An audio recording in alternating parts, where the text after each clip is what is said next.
I had a client. His name was Lou Mastriani. He was a client of mine up in New York. And he came to me for 6-7 weeks of therapy, and we worked together, and after that I just figured it was over. I was what I call a do-do therapist. You know, you got to go out there and do it now. You don't just sit here and talk about your mother. Just not interested. It's just boring. You know, I got enough of that. I got enough problems with my own mother. I don't want to hear about yours, you know. But if you want to change, then here's what we do. And Lou wanted to sort of talk, and then we got to a point where he knew that it was time to go. These are the things that you've come for, and now you can change and work on them. And he was one of these people who was never happy. He didn't understand the great messages, and the great understanding that happiness itself is the way to live life. It isn't something that you're going to ever get. It's something that you bring to life, that success is an inner process. It's something you bring to life. It's not something you get from life. And so in the last day, I told them, I said, Lou, I said, you've always talked to me about how great it was when you were a little boy living out in Sag Harbor, and how much you loved to go out to the beach, and you'd spend your days at the beach, and those were the greatest things. I said, I'm going to give you 4 prescriptions. And these 4 prescriptions I give you, you have to follow them to the T. He said, all right, Wayne, I'll do whatever you want. He always knew I was a little on the loony side. And Lou was sort of, we became buddies. And so I said, you're going to go out I'm going to send you out next Wednesday instead of coming here. You're going to take the day off. He had a furniture business. I said, you're going to close up your business for the day, and you're going out to the beach, and I'm going to give you 4 prescriptions. And the first prescription you're going to open at 9 o'clock in the morning when you get there. The second one you open at noon. The third one at 3, and the last one at 6 o'clock. Will you do it? He said, yeah. I got this from Norman Vincent Peale, who had told me this was a great technique for people who are sort of into that type A stuff and always in a hurry and never wanting to be happy but always wanting to talk about it. So I gave Lou these 4 envelopes, and I sealed them, and I wrote this in. And he went out he was ready for his day at the beach. He hadn't done it since he was 9 years old. And he opened up the first envelope at 9 o'clock in the morning, and I had written in the envelope inside, I'd written the word, listen. That's all.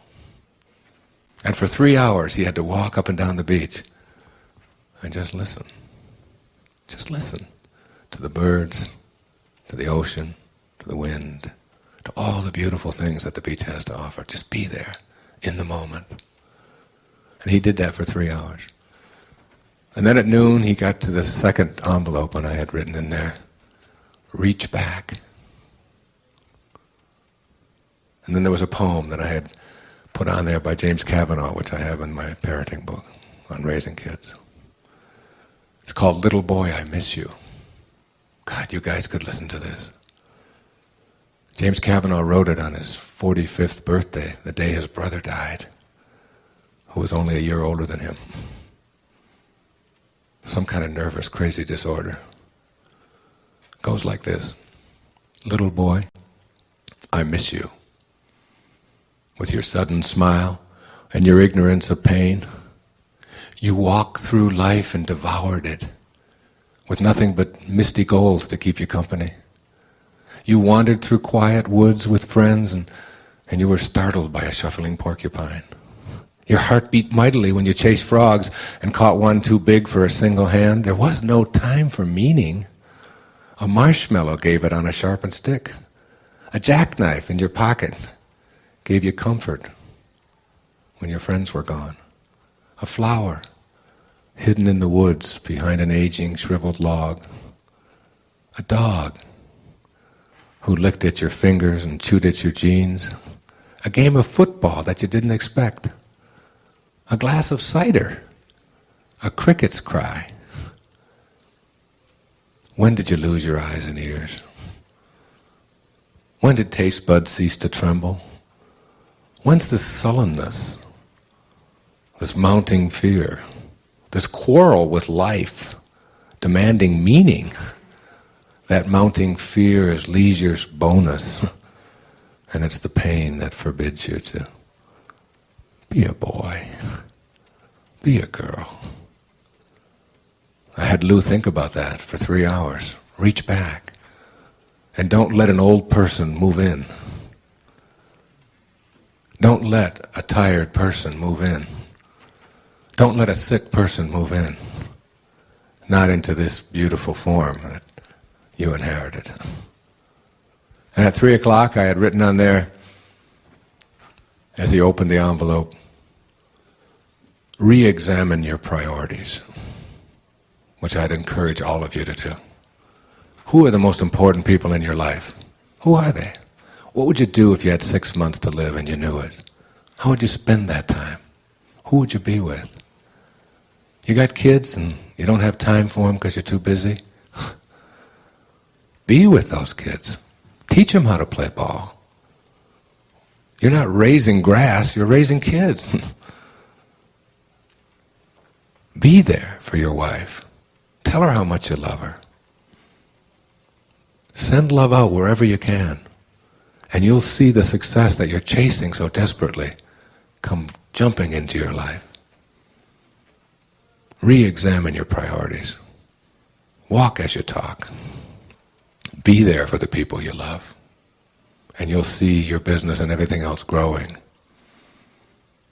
And at 6 o'clock, I had Lou write the final envelope, and I'd encourage all of you to do it.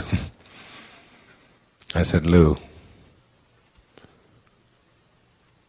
now write your worries in the sand and see how long they stay there. Here's how it works. A person who is below 200 is someone who is moving against, who has to have an enemy, is someone who drains power, is always looking for energy from someone else, is trying to take it away from you. This is someone who needs to argue.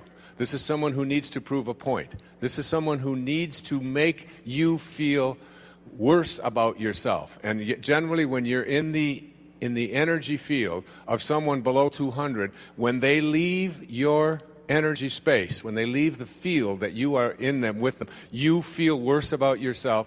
You feel drained for having been in their experience. You feel weakened, and you feel as if you need to get away from that because they are drainers of energy. They take, and they need to confront, and they need to have an argument. Now, the difference is that a person above 200, particularly in the 300 and 400 range, is a person who never drains, but instead is someone who supplies energy.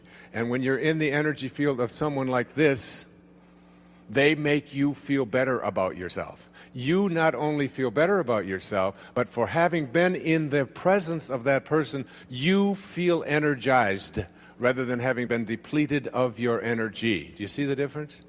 You feel as if you can do things. You feel as if there's nothing that can stop you. You feel as if you've been awakened.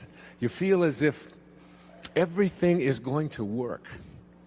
And you have a sense of faith and a sense of beauty and a sense of knowing that there's goodness in the world. But mostly you have a good feeling about yourself. And it's all because of being in the energy field of someone who calibrates to a higher frequency. They don't take, they give. They don't argue, they supply. They don't want from you, they offer you. People will say to me over and over and over again, I understand what you're saying. It makes a lot of sense. And I, of course, am operating at a much higher level than all of those people around me. And the people who really need to hear this message are not here today. They're back home watching a football game or whatever it is that they're doing. But they obviously wouldn't even come to this because I'm at such a much higher spiritual level. But I'm in the energy field of people who are always bringing me down. They're cruel.